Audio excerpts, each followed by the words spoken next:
ఇక మీదట మమతా బెనర్జీ జాతకంలో తిరిగి ఎన్నికలలో పోటీ చేసి మళ్ళీ ముఖ్యమంత్రి అయ్యేటువంటి యోగము మమతా బెనర్జీ జాతకంలో కనిపించడం లేదు.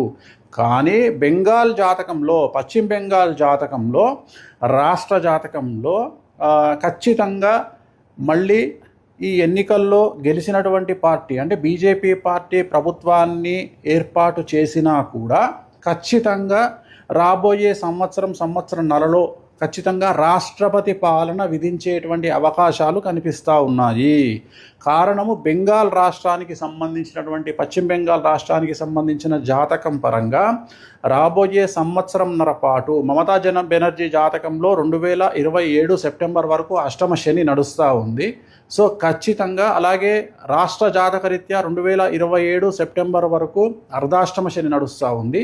కాబట్టి పశ్చిమ బెంగాల్ రాష్ట్రంలో చాలా తీవ్రమైనటువంటి తీవ్రవాద ఉగ్రవాద చర్యలు, అలాగే మత కల్లోలాలు జరిగేటువంటి అవకాశాలు కనిపిస్తూ ఉన్నాయి. దాని కారణం చేత కర్ఫ్యూ విధించడము, అలాగే బందులు జరగడము, అలాగే రోడ్ల మీద హింస చెలరేగడము, రాష్ట్రపతి పాలన వరకు సిచ్యువేషన్ వెళ్ళేటువంటి అవకాశాలు ప్రస్ఫుటంగా కనిపిస్తూ ఉన్నాయి.